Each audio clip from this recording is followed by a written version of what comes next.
Okay, tinaaway kay nanay namin, ha? Huwag na iyak. Dito na ako. Huwag iyak. Oh.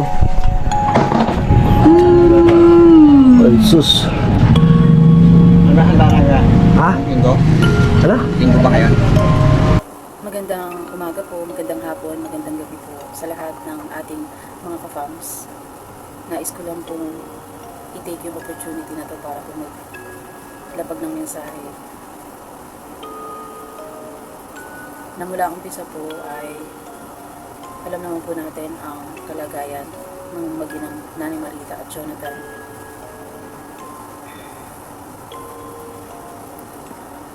Hindi po sila ibang tao para sa amin dahil po maraming pagkakataon po na na-encounter po kami sa gawa ang spread love.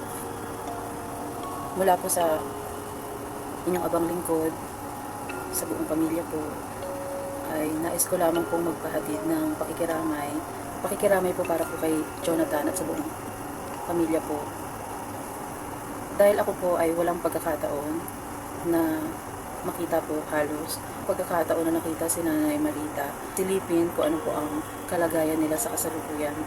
So mula po no, nakita ko po si Nanay na nakangiti pa po siya nangitian niya pa po ako sa huling pagkakataon.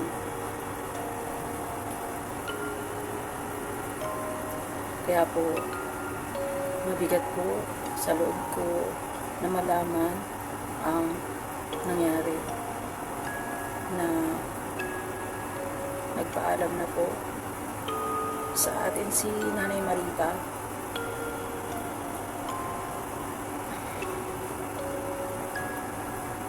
Alam naman natin na kapag nagpaalam ng isang tao, wala nang kahit na anong paraan para marinig niya kung ano man ang sasabihin natin. Kaya nga sinasabi sa atin palagi na habang buhay pa ang isang tao ay sabihin na natin ang mga dapat sabihin.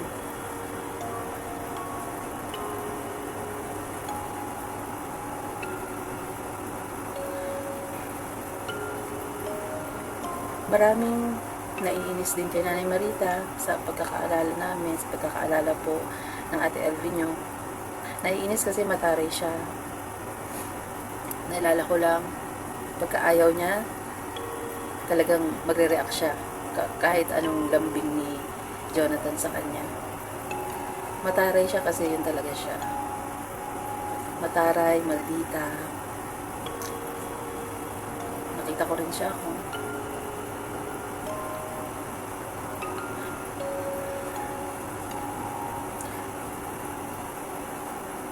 paano magalit.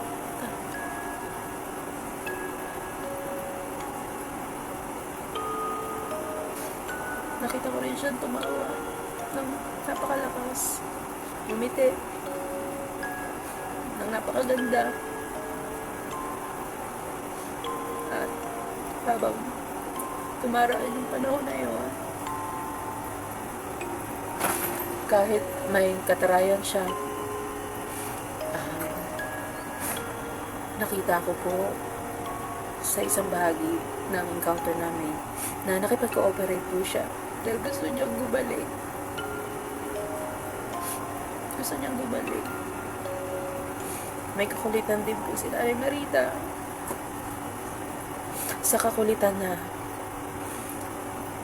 sasabihin niya kay Jonathan, milk tea, coke, na sa totoo lang alam natin lahat na naging malaking bahagi yun para magkaroon ng komplikasyon ang kanyang katawan.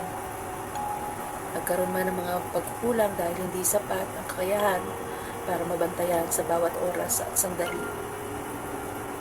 Sinikap po natin, especially ng mga vloggers po, ang lahat ng mga tumutulong, kahit hindi vloggers, tumutulong sa mag-ina, nakikita sila sa mall, sa daan, ay talaga naman po taos-pusong tumutulong sa kanila.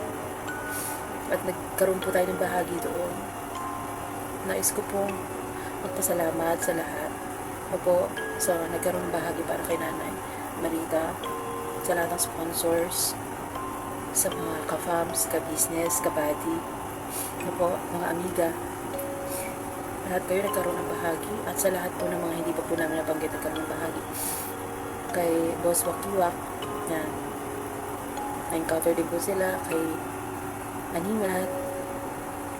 Po, ang dami pong nagkaroon ng pagkakataon para matulungan po si Nanay Marita noon. Ang mga sponsors po natin, Anonymous, hindi man po makapagpasalamat si Nanay Marita ng direkta o si Jonathan dahil sa kakulangan o hindi sapat na pangunawa.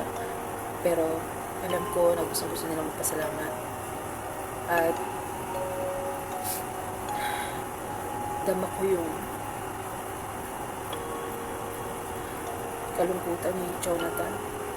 Mula nung nabalitaan ko ito mga kabangs, sa totoo lang, para akong binagsakan ng bato. Alam niyo yun na grabe yung bahagi kasi ni nanay sa amin, sa ating lahat. Kahit ganun siya, ganun talaga siya. So, dinadaan ko na lang po sa biro. Ayoko naman po mag-breakdown dito sa harapan ninyo. Pero, Jonathan, kung mapapanood mo to sa ibang araw, sa ibang pagkakataon, nakikiramay ako sa iyo, nakikiramay kami sa iyo, kasama ng aming pamilya. Hindi lang ako nagkaroon ng pagkakataon na harapin ka palagi, no? Wala ako sa bahay.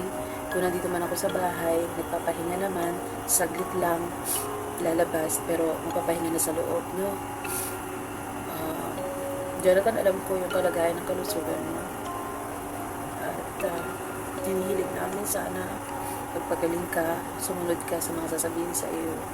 Alam din namin na may katigasan ng ulo mo, pero alam din namin na makikinig ka at mabait ka, susunod ka, lalo na alam mo na tama naman din at ikabubuti mo yun. Diba, nagsabi ka sa amin noon na makikinig ka na sa pagkakataon ito. Pero alam naman natin na nandiyan yung sakit na yan. So gagamutin lang natin yan. Gagamutin lang at makikipag-cooperate ka rin, no? At tiyak naman kami na gusto rin na ni Marita na gumaling ka. Na kapag naumpisahan mo na uminom ng gamot in 6 weeks, yun ang pagkakaalam ko na in 6 weeks, magiging okay ka na rin. So sana nga, no, maumpisahan mo na at makikinig ka sa mga payo sa iyo. Hindi man tayo magkita, Jonathan, o hindi pa tayo magkita, mapaabot sa iyo ang mensahe ito. Nakikiramay muli ako, kami na ang pamilya ng buong ka-fams. Nakikiramay sa iyo sa pangulilaw mo. Magpagaling ka, Jonathan, at sana makasama ka pa namin na matagal, no? Alam namin na marami kang pinagdaanan sa kwento mo nga sa amin, sa kuya mo. May mga trauma ka na doon, kaya naiintindihan ka namin. Magpagaling ka kasi hindi kami pwedeng makalapit sa iyo ng normal, ano? Kasi yun nga, for safety reason na rin. Siyempre, ayaw naman natin na kumalat pa kung ano man yung sakit. Lahat tayo gusto walang sakit. Dahil pare-pareho lang tayo mahihirap. So, makinig ka lang sa payo, magkagamot ka, kung ano yung magiging kakayahan naming lahat. Kasama ng mga ka-fams ay andito lang kami. Ano, Jonathan, dahil ka naman pupunta rito, si Kuya Renji mo, laging mong binibisita, si Thinking Buddy, no? Sa mga kabady, mga ka-amiga, mga kagwangs, mga ka-business, na po, napakalaki po ng tulong na kinakailangan po ni Jonathan sa pagkakataon ito. Sana makasama tayo ni Jonathan sa laban na ito. Mula pa noon, sinababayan natin ang buhay ni Jonathan. Sana po, kahit sa pagkakataon ito, makasama tayo sa laban niya. Dahil, hindi naman din siya iba para sa atin. No? Yun lang po ang sa akin, mga kaparams. Nagpaabot lamang po ako ng mensahe para po kay Jonathan at mag-reminisce ng konting alaala ni Nanay Marita.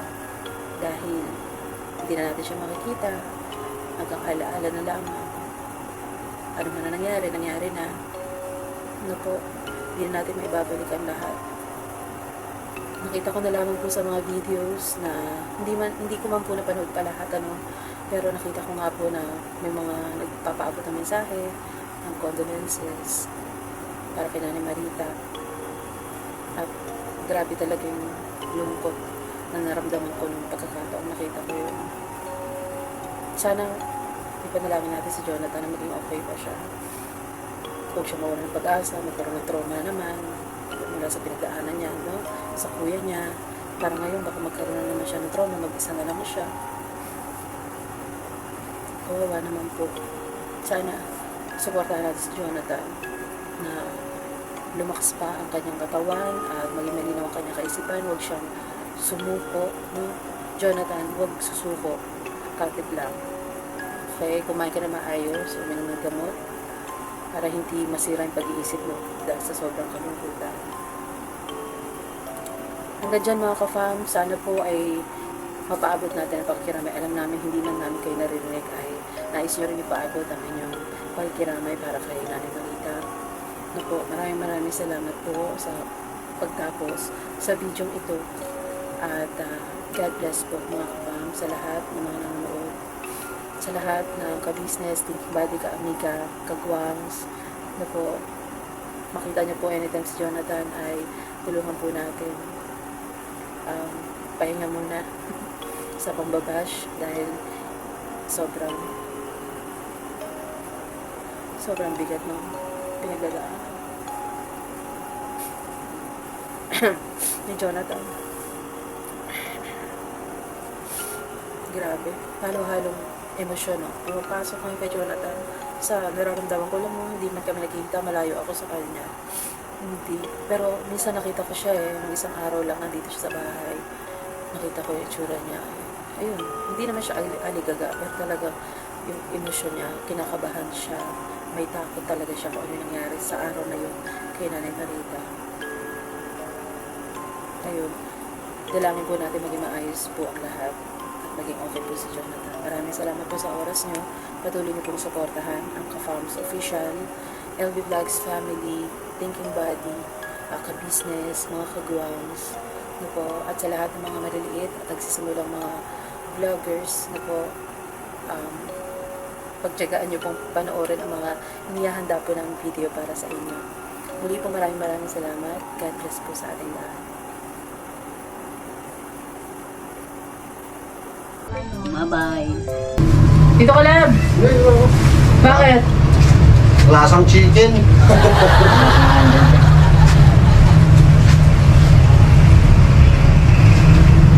Bay, itinanim. Pag matinik ay malalim. Ang sarap po mga kapan. Ay, ito baso. Gato LB.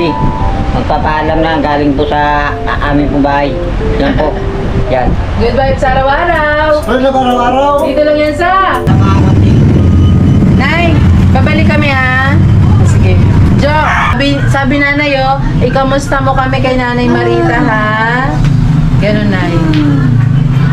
Naway ka ba ni Jonathan dito? Hindi naman. Okay. Bakit patay ilaw kanina? Natutulog kayo? Hindi naman. Bye. Bagong ligo. Sinagpaligo na si Jonathan. Ay, bait naman ni Jonathan. Gatas ka na. Tuwing kailan umiinom ng gatas ang nanay? Umaga-gabi? Masarap tayo mga kapangs kay nanay mula po nung nakaraan na nilinis namin yung bahay nila, naligo si nanay. At ngayon sa pagbabalik namin, naligo si nanay, linis ulit ang bahay.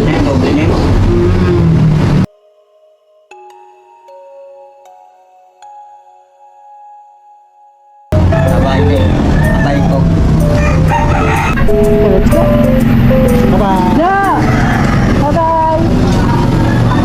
Ay, sige na Kuya Jo. Ingat kayo. Bye-bye, Nay.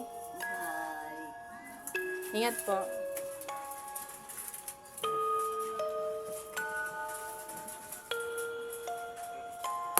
Sige, Kuya Jo. Ingat.